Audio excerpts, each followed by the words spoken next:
Salut Marie, comblée de grâce, le Seigneur est avec vous. Vous êtes bénie entre toutes les femmes, et Jésus, votre enfant, est béni. Olá a todos, sejam todos muito bem-vindos. Vamos dar início ao nosso encontro para termos um maior aprofundamento na Sagrada Escritura, para que possamos compreender claramente o significado e a intenção de Deus ao se revelar na sua Sagrada Escritura. Possamos então pedir a ação do seu Espírito Santo. Vinde, Espírito Santo, enchei os corações dos vossos fiéis e acendei neles o fogo do vosso amor. Enviai o vosso Espírito e tudo será criado, e renovareis a face da terra. Oremos. Ó Deus, que instruísse os corações dos vossos fiéis com a luz do Espírito Santo, fazei que apreciemos retamente todas as coisas, segundo o mesmo Espírito, e gozemos da sua consolação. Por Cristo Senhor nosso. Amém.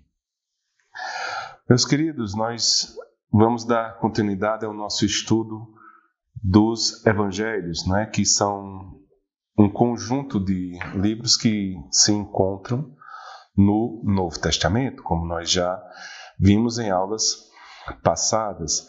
E nesse nosso estudo de hoje, vamos iniciar com o estudo do Evangelho segundo Lucas. Esse Evangelho segundo Lucas, ele faz parte do gênero literário Evangelho, como nós já estudamos. Ele também se encontra dentro da classificação dos evangelhos chamados sinóticos. Em conjunto com o evangelho de Mateus, Marcos, Lucas, eles têm uma estrutura muito próxima, muito semelhante, muito similar na questão do desenvolvimento dos enredos, no sentido de que vão abordar, a dimensão de uma vida ministerial de nosso Senhor Jesus Cristo, nas intermediações da Galileia, em Jerusalém. Irão conter os relatos sobre os seus milagres, sobre como Jesus comunicava os seus ensinamentos através de poemas ou até mesmo das parábolas, e tendo como centro principal a paixão, morte e ressurreição do nosso Senhor Jesus Cristo. Então, nesse contexto, Lucas se encontra nessa dimensão dos evangelhos sinóticos. Dentro da sua estrutura, como evangelho sinótico, ele tem uma influência, à semelhança de Mateus, do evangelho de Marcos. Então, Marcos também serve de iluminação para a dimensão de Lucas, ou seja, Marcos como aquele que desenvolveu esse gênero literário do Evangelho. Dos tem acesso a esse Evangelho, como também o tem os ditos dos milagres, das façanhas do nosso Senhor Jesus Cristo. Lembram? Esses ditos que foram conhecidos ou são conhecidos como a fonte de ditos chamada de que. Então, a fonte que. Significa, vem do alemão, significa Quelle, que é fonte. Então, é uma fonte de ditos de Jesus Cristo, contando suas ações dinâmicas com relação aos milagres, suas curas, exorcismos e alguns aspectos das suas parábolas. Somado ao Evangelho de Marcos e a fonte que, Lucas também traz de si a sua própria fonte, os seus próprios ensinamentos. E, através dessa dinâmica, Lucas vai construir um texto que tem, a semelhança de Mateus e Marcos, também uma função teológica de ensinamento com o objetivo de uma pedagogia, de uma catequese. Isso na revelação de uma cristologia. Então, a ideia de Lucas é transmitir também um ensinamento sobre Jesus na dimensão do seu evangelho. Entretanto, tem um dado interessante sobre o evangelho segundo São Lucas, de que esse terceiro evangelho, ele tem um diferencial em relação, por exemplo, ao de Mateus, né? Lembrando, se nos lembrarmos do nosso encontro sobre Mateus, ele tem um foco primordial de conversar com os judeus cristãos, né? Os convertidos ao cristianismo, mas que tinham uma raiz judaica, mostrando, né, Jesus como a plenitude do processo de revelação e ensinamento de Deus desde o Antigo Testamento e que se encontra manifesto na sua comunidade, né, na eclésia, na igreja, na sua comunidade de povo, na revelação do nosso Senhor Jesus Cristo. Além desse aspecto, isso já não é mais característico em Lucas, né? O Evangelho de São Lucas, ou o texto lucano, ele não terá mais essa dimensão de disputa com os judeus, né? Essa discussão entre cristãos, judeus, a importância de ter uma catequese apologética em relação aos judeus não se encontra necessariamente como sendo um dos objetivos de Lucas, né?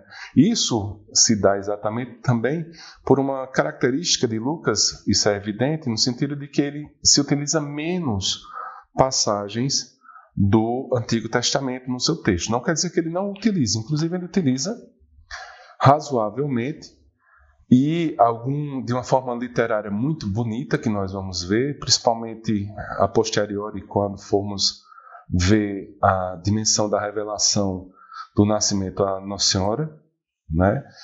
Do anjo Gabriel à Virgem Maria. Há uma leitura bonita do Antigo Testamento nesse processo, mas também faz-nos ver que ele tem um foco diferenciado e há uma característica interessante de unidade com o outro livro do Novo Testamento, que é os Atos dos Apóstolos. A Igreja nos ensina de que o Evangelho de Lucas e Atos dos Apóstolos, eles são, na verdade, uma unidade, né? Ele se apresenta unidos, né? Entretanto, se separaram de forma canônica, né? Por uma questão de ordenação da dimensão eclesial da Igreja na constituição dos Evangelhos, com o objetivo de colocá-los unidos, né? Numa blocagem, os Evangelhos. Então, houve a necessidade de separar o texto de Atos dos Apóstolos do Evangelho de Lucas. Mas poderíamos entender que a escrita, né, a dinâmica do texto de Lucas perpassa pelo entendimento e compreensão do seu Evangelho e a sua conexão com os Atos dos Apóstolos. É uma unidade, né? Poderíamos entender, a grosso modo, né, algo maior, como sendo um texto dividido em duas partes, né, que poderíamos compreender primeiramente a primeira parte como sendo os Atos de Jesus Cristo e uma segunda parte, os Atos dos Apóstolos. Os evangelhos estariam contendo, então, o evangelho de Lucas estaria contendo, então, os Atos de Jesus e, na continuidade, os Atos dos Apóstolos. Dentro dessa dinâmica dos Atos de Jesus ou do seu evangelho, nós teríamos uma ação, né, um relato no sentido da origem da Galileia indo à Judeia, né? Então, lembram que nós temos uma visão geográfica, né? Mais ao norte a Galileia, mais ao centro a Samaria, e mais ao sul nós teríamos a Judéia. Então, o relato de Lucas começa geograficamente uma ação que vai da Galileia à Judéia, principalmente a Jerusalém, né, na dinâmica de Jerusalém, e posteriormente, com a morte, a crucificação, morte e ressurreição de Jesus, dá-se início geograficamente a uma dimensão que, originando-se de Jerusalém para Roma, né? Saindo de Jerusalém e indo em direção ao centro do império. Então, há uma convergência de ações indo a Jerusalém, há uma força, né, que se converge para a centralidade de Jerusalém e de Jerusalém sai em direção ao centro do mundo, que seria Roma, ou seja, essa dinâmica de dois momentos, né, históricos importantes na história da salvação, onde essa primeira parte seria contemplada, né, pelos atos de Jesus e o anúncio da Boa Nova, vindo exatamente da Boa Nova do Reino, né, de Deus, partindo da Galileia até Jerusalém, e aí Lucas vai contemplar isso com toda a obra de Jesus de Nazaré, e posteriormente, saindo de Jerusalém, essa mesma Boa Nova vai em direção a Roma, agora conduzido pela ação, né, pela dinâmica das ações dos apóstolos.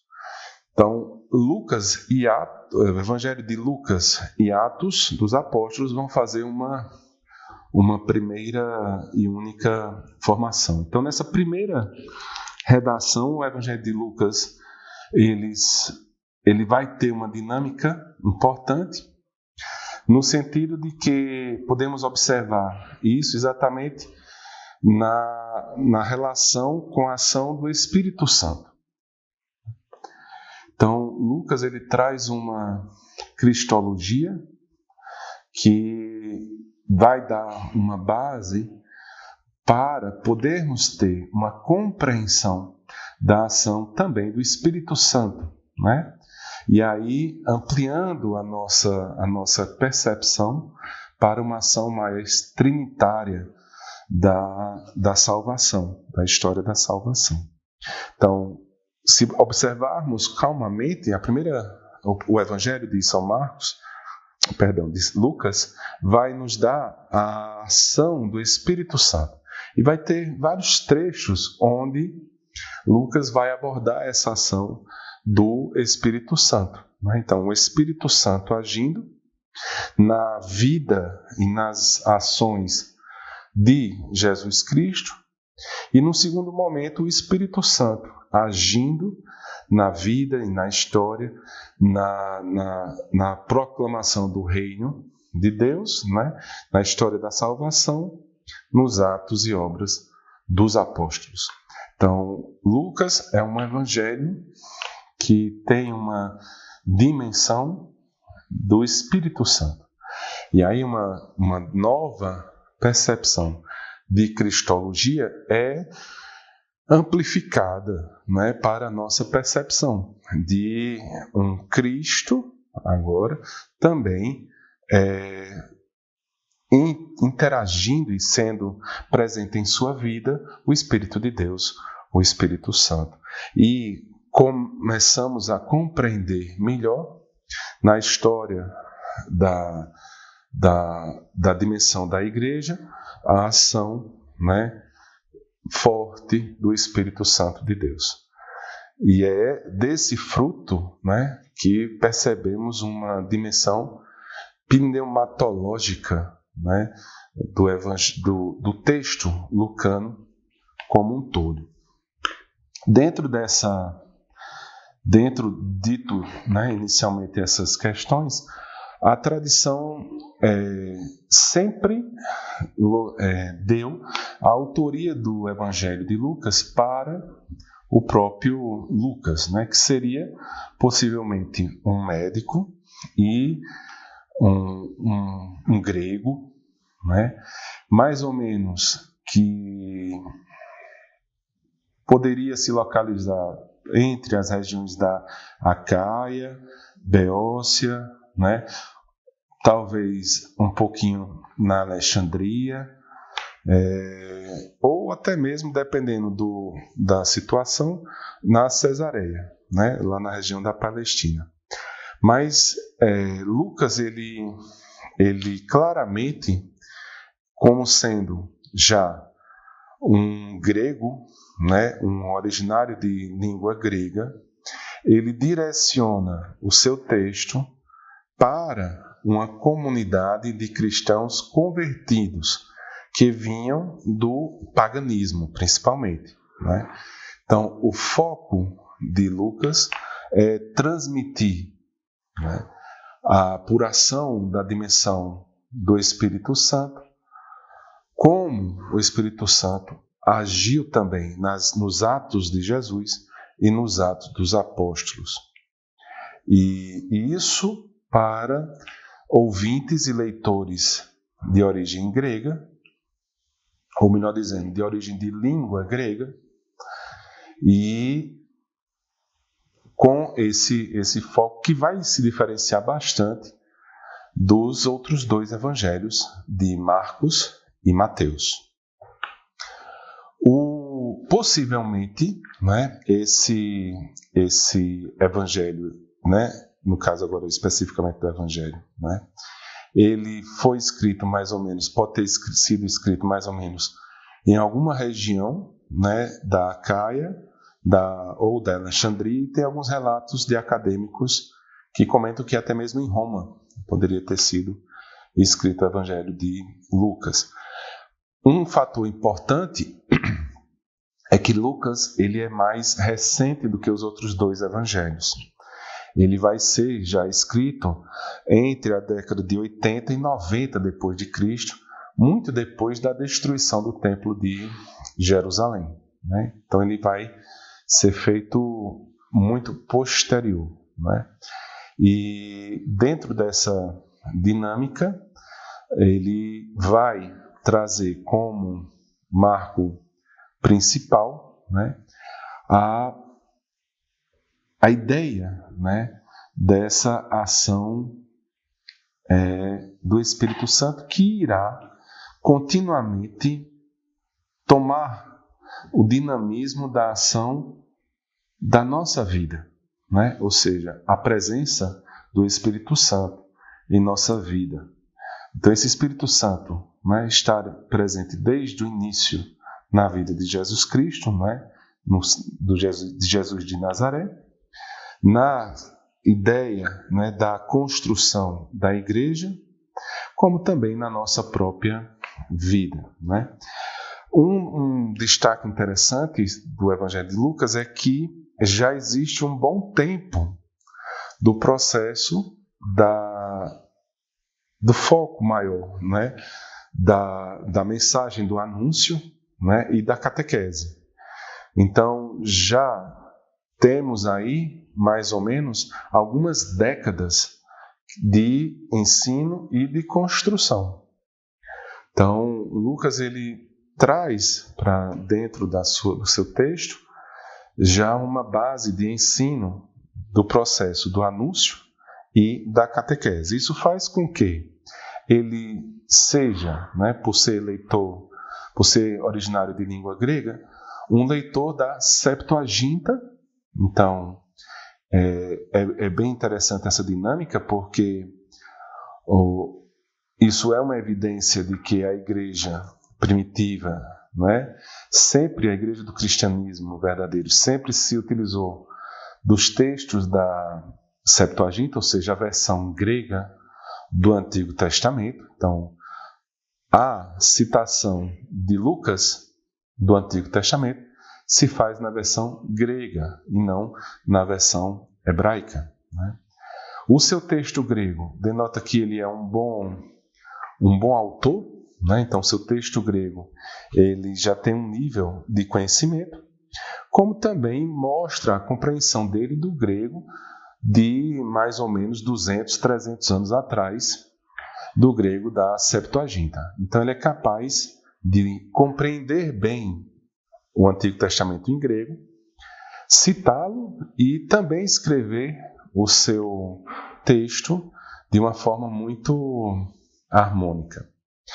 O texto de Lucas também tem uma característica interessante de que ele se utiliza do gênero literário evangelho, mas como ele se coloca numa dinâmica de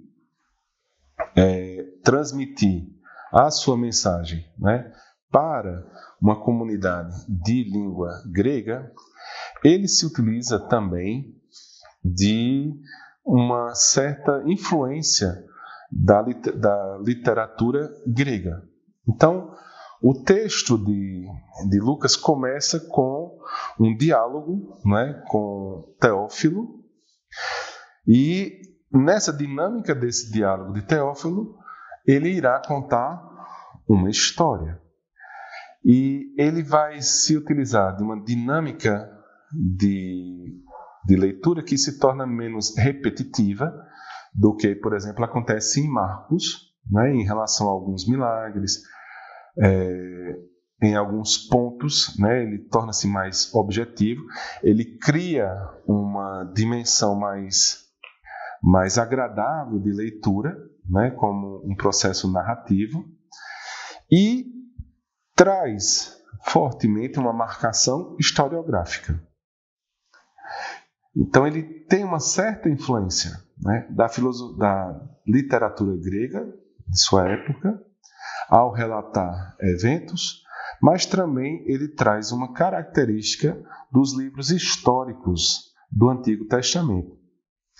Lembremos do nosso encontro sobre os livros históricos, né? Então, a historiografia, né, na Bíblia, ela objetiva não um relato documental, né, mas contar como, através da passagem do tempo,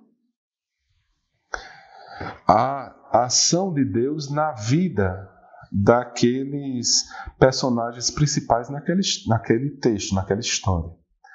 Então, Lucas, ele faz, sim, um texto que tem uma raiz do gênero literário evangelho, mas é acrescido a ele uma dinâmica também historiográfica e faz com que ele se detenha a detalhes, né, a explicações, a acontecimentos, né, muito mais bem claros e definidos, com o intuito de transmitir o mais próximo possível, dentro do seu objetivo, dos fatos históricos acontecidos.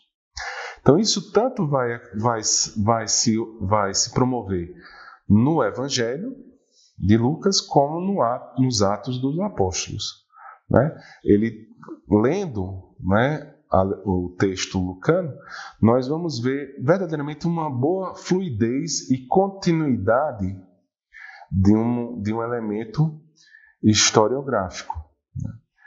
Nesse processo, né, Lucas, por ser de língua grega, né, e ter toda essa influência, ele irá evitar, né, o uso de palavras semitas, né? Ele vai trocar, né, por exemplo, termos que nos evangelhos outros tinham uma raiz semita, por exemplo, como rabi, né, que seria mestre, né, atribuídos a Jesus, para didáscale, que é mestre, entretanto, em grego, né? Ele irá omitir certos termos como Abba, como Hashanah, né, que é Osana, para, por exemplo, Gólgota, né, que ele chama crânion, que é crânio, né, que é o esqueleto da cabeça, o crânio. Então ele retira certas dimensões semíticas do seu texto. Mas, em contrapartida, ele acrescenta reações psicológicas mais marcadas dos personagens, né? Então, por exemplo, ele traz a proximidade histórica, né, tentando também nos trazer a uma memória mais profunda, né, de como os personagens reagiriam e, consequentemente, de como nós nos colocaríamos de uma forma empática com os eventos, né? Então, por exemplo, ele vai citar, né, no capítulo 3, versículo 15, que havia uma expectativa entre o povo e todos se perguntavam se não era ele, por exemplo, João Batista, o Cristo, né? Então, ele tenta transmitir uma mensagem de ação psíquica, né, psicológica. No capítulo 9, versículo 43, ele cita que todos ficaram pasmos diante da grandeza de Deus, como todos se admirassem de tudo o que fazia. Então, Jesus disse a seus discípulos, né? Então veja que no texto ele sempre vai trazer uma ação mais psicológica para mostrar esse entendimento, né, maior. O que não acontece nas literaturas semíticas, né? Isso já denota uma certa característica de literatura grega. No seu evangelho também tem uma determinação interessante que ele suprime algumas possíveis situações negativas com relação a Jesus, como por exemplo de ira, tristeza, né, de abatimento, né? Por isso que é muito interessante que em alguns aspectos, por exemplo, numa linha mais semítica de literatura, como nos evangelhos passados, Jesus na cruz ele vai perceber-se abandonado pelo Pai, né? Mas em Lucas ele não aborda dessa forma, né? Ele coloca Jesus que no momento da cruz se oferta e entrega, né? Entrega-se nas mãos de Deus. Então isso tira um aspecto um pouco mais negativo, possivelmente, de uma visão, na opinião dos gregos, semítica, né, de um sofrimento, de sacrifício no sentido de um sofrimento, para um sacrifício no sentido positivo, né, no sentido de amor maior, né, de plenitude maior, diferenciando-se de uma visão mais semítica, no sentido de que fará aquilo do servo sofredor, não é? Aquele que sofre, não é? Muito voltado às dinâmicas dos salmos, não é? Às dinâmicas dos livros sapienciais. Lucas nos coloca numa dimensão de, por ação do Espírito Santo, não é? O sacrifício, a oferta, é como um símbolo de amor maior no sentido positivo dessa entrega, né? De uma forma geral, o Evangelho de Lucas ele vai ter um prólogo, né? Ele vai ter algumas estruturas que é o prólogo, que vai no capítulo 1, o versículo 1 a 4, onde ele aí vai apresentar as características de um texto que segue uma linha mais grega, né?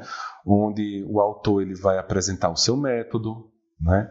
O seu objetivo e a quem se destina a construção dessa obra, né? Ele vai trazer um dado interessante com relação ao Evangelho da infância, que é do capítulo 1, versículo 5, ao capítulo 2, versículo 52, né? Onde nesses dois capítulos Lucas vai trazer, né, as tradições que vão existir sobre o nascimento e a infância de João Batista, como também o nascimento e a infância de Jesus, né? O interessante é que, nessa dinâmica, se nós formos ver, o anúncio do nascimento de João Batista acontece no Templo de Jerusalém, né? Então, o foco é o Templo de Jerusalém, né? E o início está no Jerusalém. Vem o relato, né, do nascimento e infância de nosso Senhor Jesus Cristo e o término desse bloco, né, desse bloco do Evangelho da infância, vai se dar com a perda de Jesus e o seu reencontro com seus pais no Templo de Jerusalém também, Então é uma blocagem que tem seu início no templo e tem sua finalização também no templo de Jerusalém. Isso traz uma mensagem interessante, né, de que o templo de Jerusalém marca um período importante, né? Jerusalém tem a sua importância dentro de uma dinâmica inicial do seu texto, né? Dentro dessa história da salvação, né? E o templo de Jerusalém também.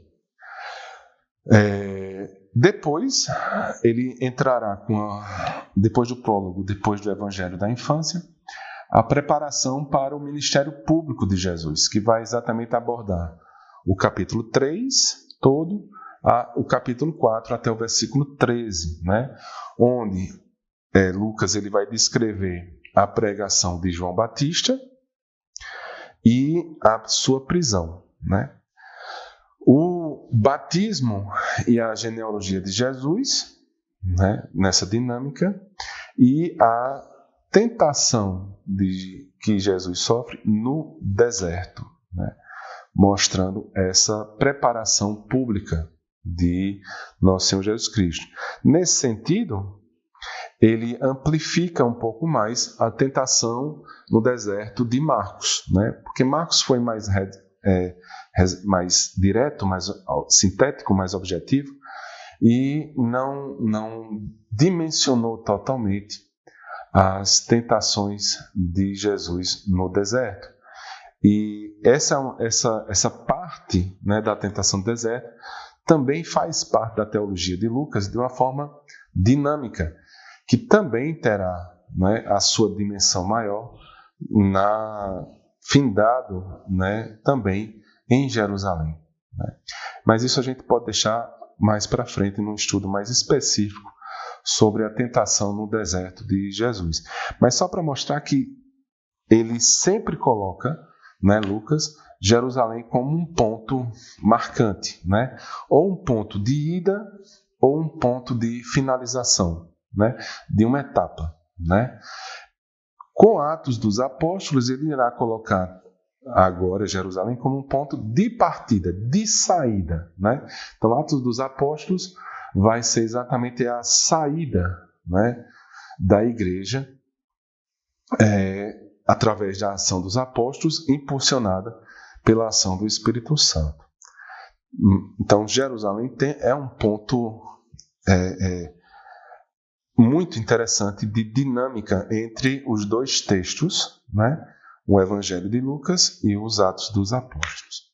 Depois dessa preparação para o ministério público de Jesus, Lucas continua com o ministério na Galileia, né? Então vai do capítulo 4, vai pegando capítulo 4, versículo 14, ao capítulo 9, versículo 50. E nesse ministério da Galileia é onde exatamente Lucas vai colocar uma grande unidade geográfica para apresentar todas as dinâmicas de atividade de Jesus, com seus milagres, seus exorcismos, com suas parábolas, né?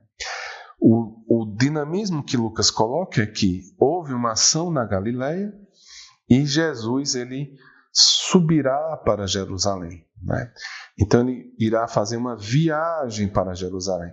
E isso é muito destacado como uma parte importantíssima do processo de teologia de Lucas, né? Onde do capítulo 9 ao capítulo 19, 28, Lucas ele coloca esse caminho, né, de dinâmica, né, de ida, né, de caminhar. E isso é importante porque isso vai ser refletido também no livro dos Atos dos Apóstolos, essa caminhada, né, esse direcionamento, essa ida, né?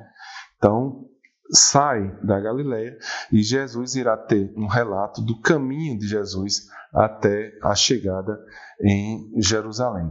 Nesse processo, ele vai reunir nessa dinâmica, nessa parte, né, do seu evangelho, a série de ensinamentos de Jesus Cristo e recordando constantemente que Jesus estará indo à Cidade Santa, né? Esse caminhar, esse movimento. E esse movimento que faz mover, como tudo na vida, o que faz nos mover, não é? É algo que nos impulsiona, né? Algo que nos leva. Então, por exemplo, se a gente tem a dinâmica de uma árvore, a árvore aparentemente é paradinha, mas se você olhar para os seus galhos, ela entra em movimento. E o que entra em movimento é o sopro, o vento, pneuma, né? Ou seja, o Espírito Santo. O Lucas destaca que o movimento de Jesus terá um impulso forte pela ação do Espírito Santo, que em grego vai ser vento, como é também em hebraico ruach, né? Então, essa dinâmica de vento, de ar, de vento, né? Que também será o mesmo vento, a mesma dinâmica de movimento, de ação, de expansão do Evangelho, né? Da ação evangélica, do anúncio, nos Atos, na parte do livro dos Atos dos Apóstolos. Então, é importante fazermos esse espelhamento, né? Que é uma característica muito bonita da forma de escrita de Lucas, esse paralelismo, né? Essa ação de que algo acontece aqui, algo acontece aqui, lá, algo acontece aqui, algo acontece lá. A semelhança da ação do Espírito Santo aqui é muito similar à ação do Espírito Santo na outra parte. Então, o estudo é uma ação também em conjunto, né? Uma ação trinitária nesse contexto, né? Uma ação trinitária.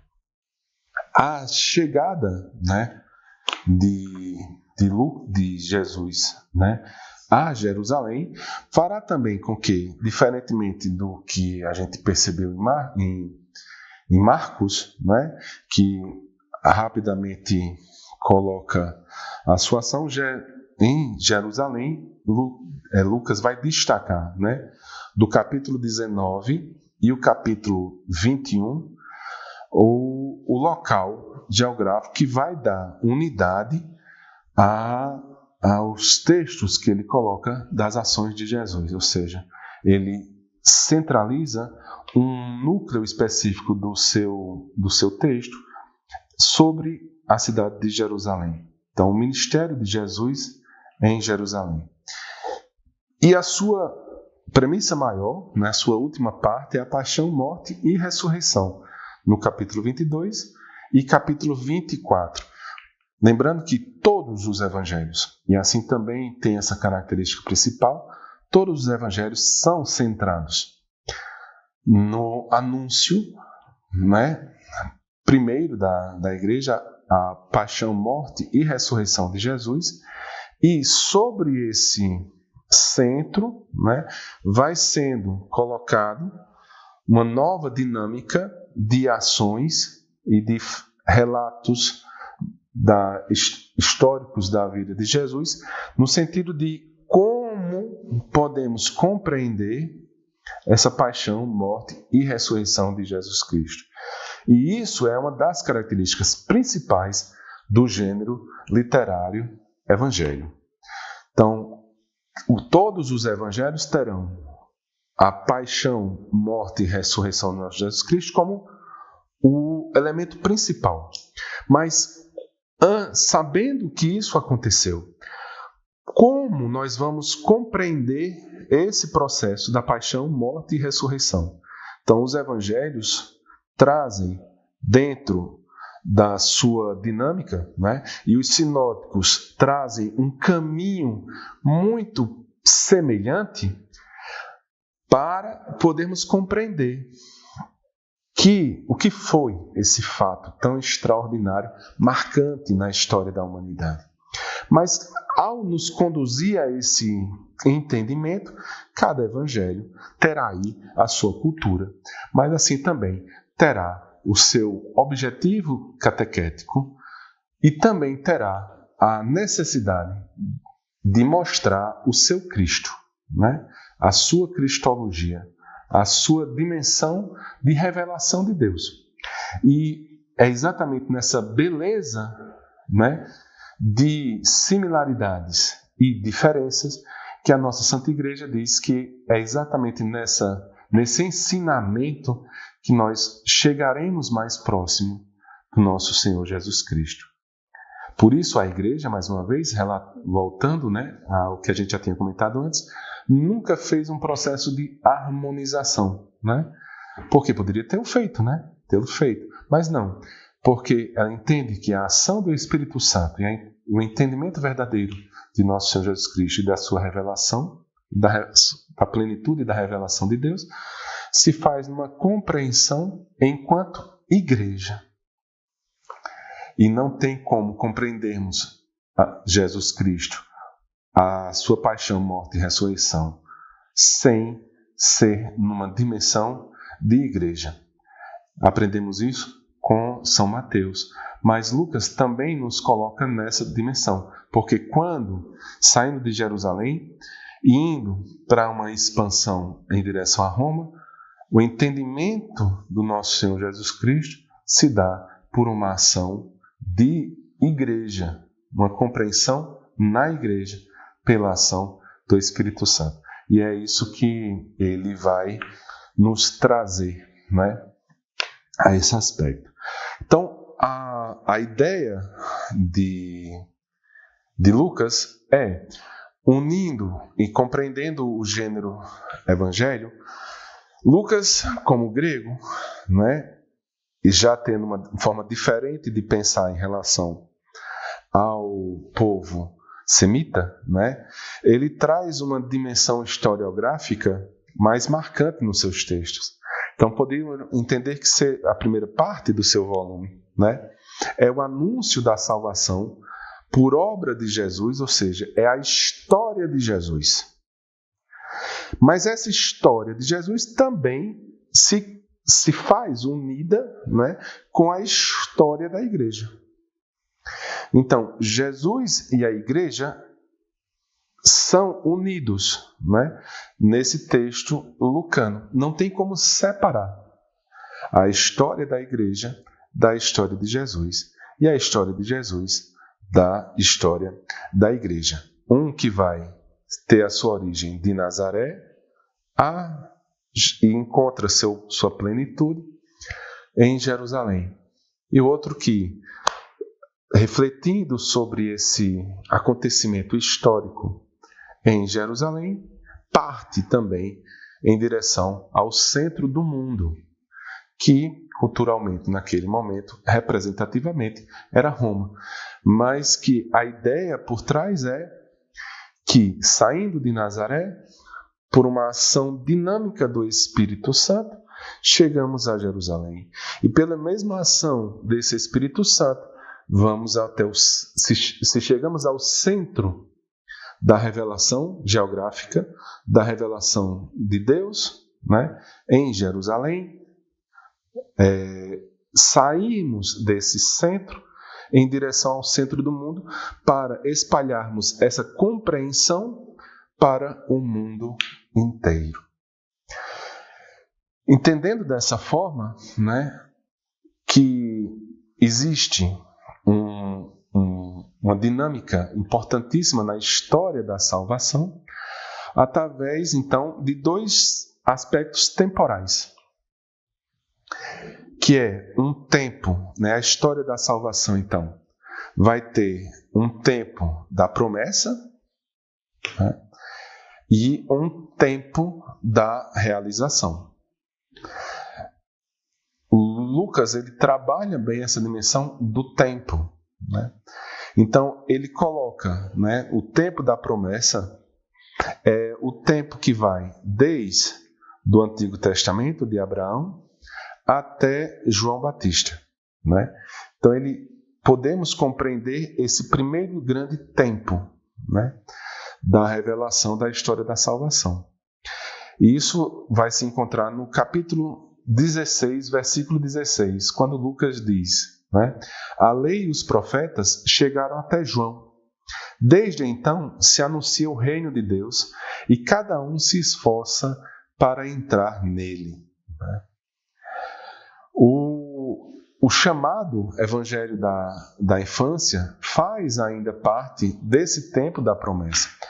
Porque nós vamos ver aí, Zacarias e Isabel sendo descritos como observantes da lei, no capítulo 1, versículo 6. Ambos eram justos diante de Deus e viviam irrepreensíveis em todos os mandamentos e ordens do Senhor. Tem destacado a figura de Simeão e Ana, que também representam aqueles que esperam a salvação. Então, no capítulo 2, vamos ter lá esse relato de que havia em Jerusalém um homem chamado Simeão, justo e piedoso. Ele esperava a consolação de Israel. Como também a Ana, como aquela mulher que, já idosa, vivia para o templo, cuidando do templo, e que teve a graça de ver em vida a presença do Messias, do seu Salvador. A missão de João Batista de preparar a chegada do Salvador, também no início do Evangelho, no capítulo 1, versículo 76, também denota esse tempo da promessa, onde a gente vai ter aí João dizendo, e tu, menino, serás chamado profeta do Altíssimo, pois irás adiante do Senhor preparar-lhe os caminhos. Então, Lucas, ele evita, em parte, misturar as missões de João e Jesus, como aconteceu em Mateus, colocando, então, na fala de João, ou revelando a fala de João, sobre o anúncio da chegada do reino. Porque João não anuncia o reino, mas prepara a chegada daquele que anunciará, daquele que será o Salvador. A missão de João, isso é um destaque interessante, diferenciando-se um pouco dos outros dois evangelhos já estudados, que a missão de João ela termina quando exatamente Jesus iniciará a sua.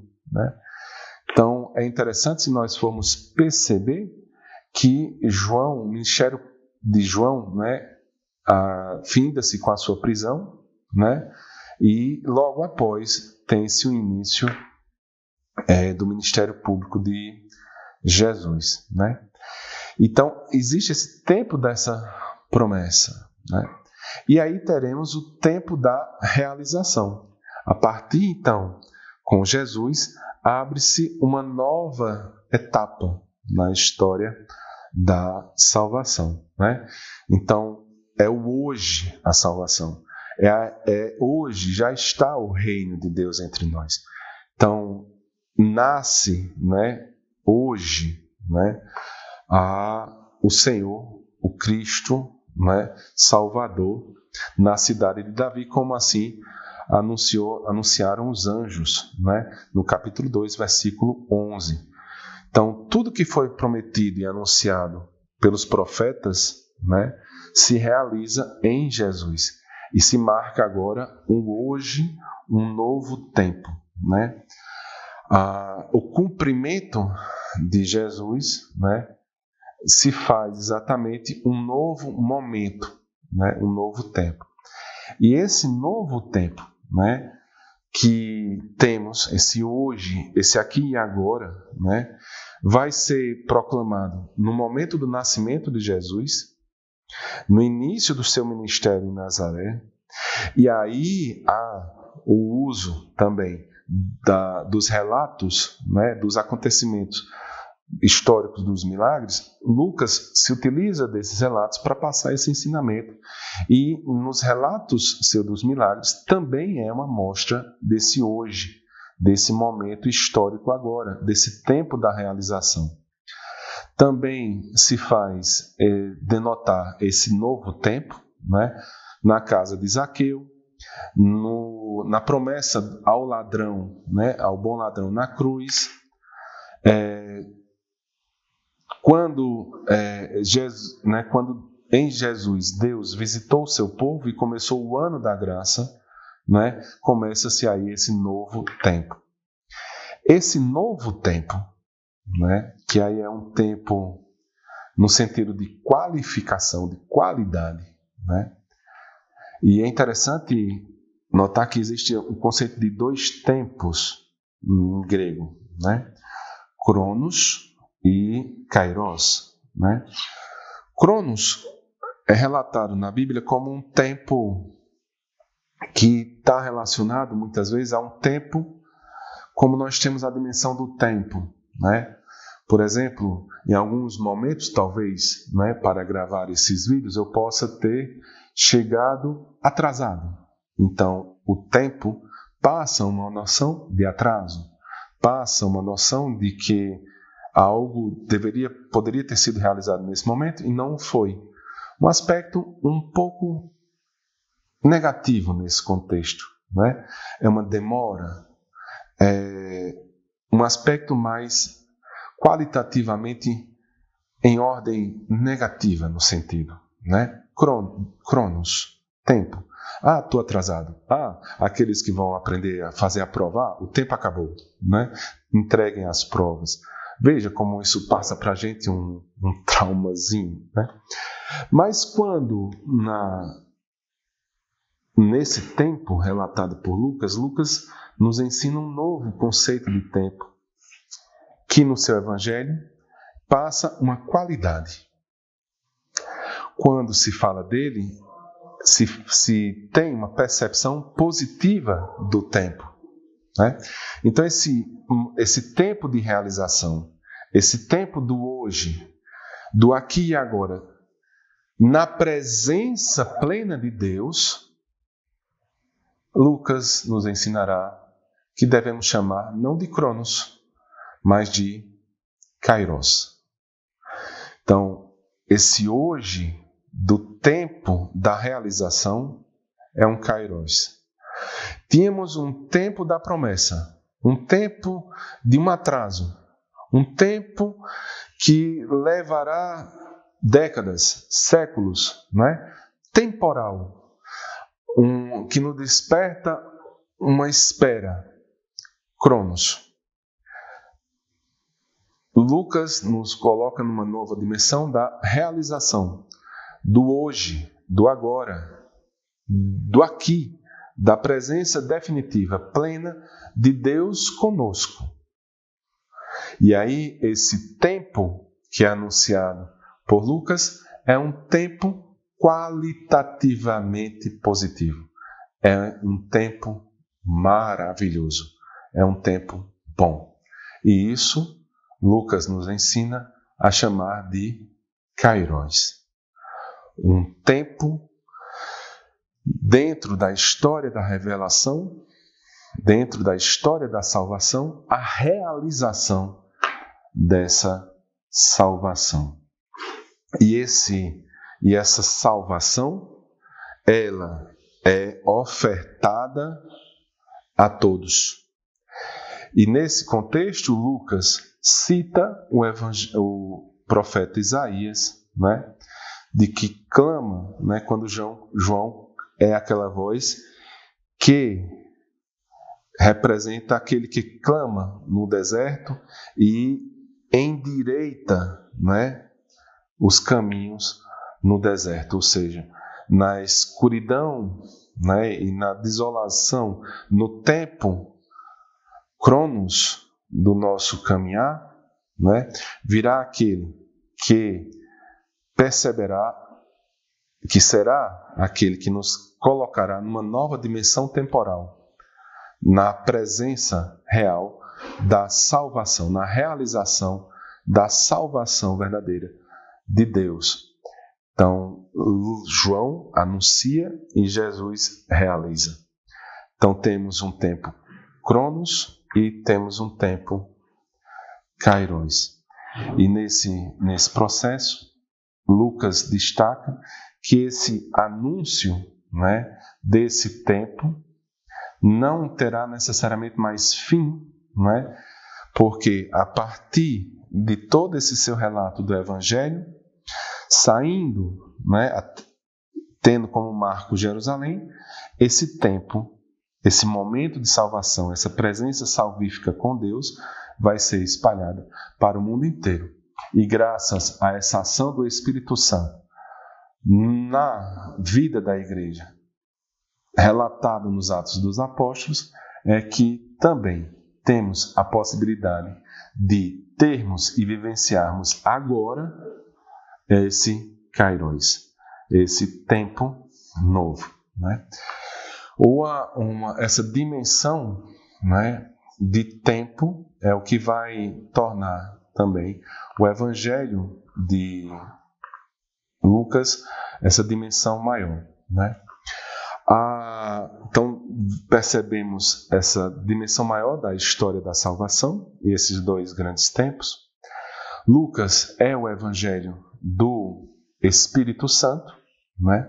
Porque entre todos os autores dos textos do Novo Testamento, Lucas é o que mais destacou uma presença dinâmica do Espírito Santo na vida de Jesus e na vida da igreja. Eu te convido a olhar agora, né, ao ler o Evangelho de São Lucas, perceba como Lucas mostra para nós, revela para nós essa ação do Espírito Santo na vida de Jesus e na vida da igreja, né? E essa dinâmica, né, vai se dar, como podemos ver, tanto no Evangelho da infância, no ministério público, né, de Jesus, como nessa vida dos Atos dos Apóstolos, que vamos estudar isso no livro dos Atos, né? Mas, além disso, um outro destaque do Evangelho de Lucas é que, se vivemos com uma ação constante, né, do Espírito Santo, se estamos no Kairos, no momento da realização plena da salvação, o Evangelho de Lucas também é o Evangelho da misericórdia. Pois o anúncio da salvação e a presença real desse momento salvífico na nossa história nos coloca essa nova dimensão, né, da misericórdia. E Lucas coloca esse dinamismo entre salvação e misericórdia, né? E Lucas não vai se colocar só na descendência judaica, né, como Mateus, né? Mas coloca a dimensão do seu evangelho, né, a dimensão de Jesus no aspecto de misericórdia, ao ofertar para todos nós essa dimensão de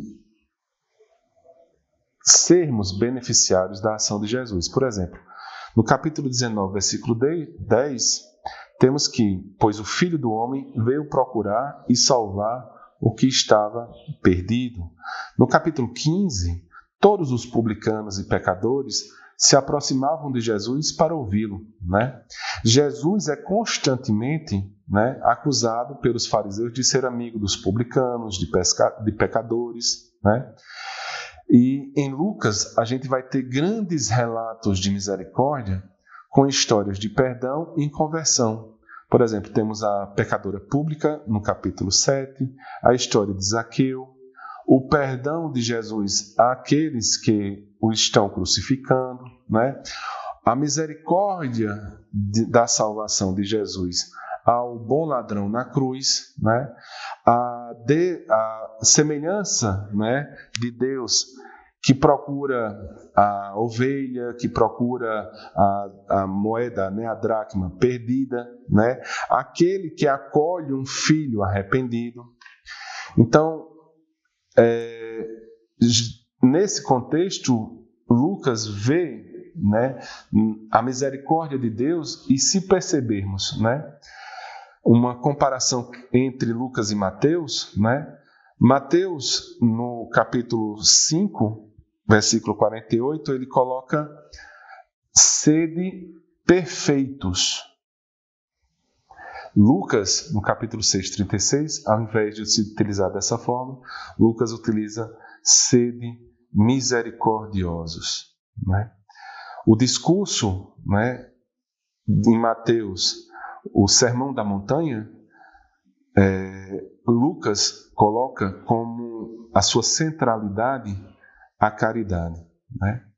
Então, ele coloca a dimensão de sermos fáceis e dóceis à ação do Espírito.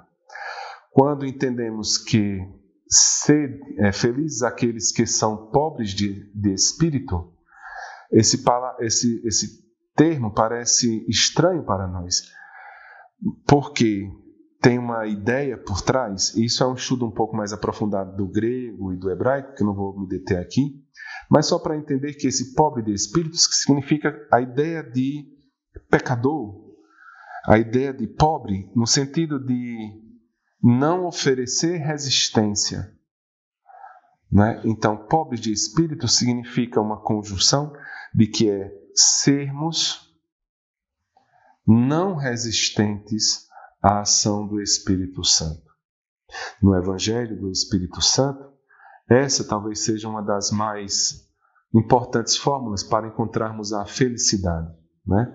Para encontrarmos a misericórdia, de não ofertarmos ao Espírito Santo uma resistência, de deixar que nossas ações, nossa vida, a semelhança de Jesus Cristo e a semelhança dos apóstolos, que ela aconteça. Que sejamos também, a exemplo de Jesus Cristo e a exemplo dos apóstolos e da sua igreja, guiados constantemente pelo Espírito Santo.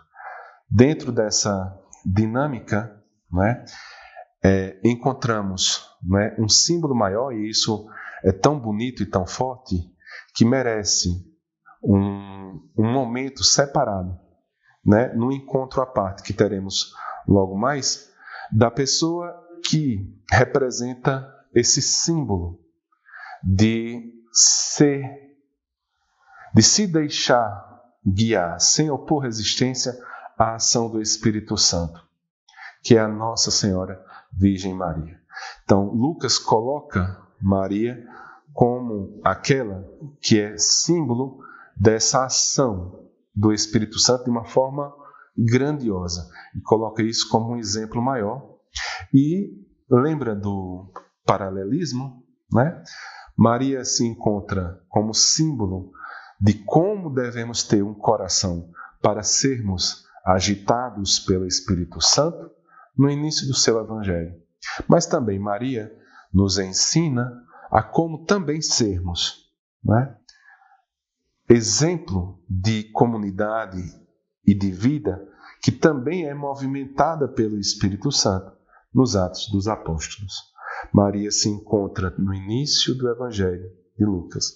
Maria se encontra no início dos livros dos Atos dos Apóstolos. Mas, acima de tudo, como aquela que se colocou pobre de espírito, aquela que não colocou resistência à ação do Espírito Santo nos seus atos, na sua vida, a exemplo de nosso Senhor Jesus Cristo e a exemplo do que irá acontecer com os atos, né, com os apóstolos e com a igreja.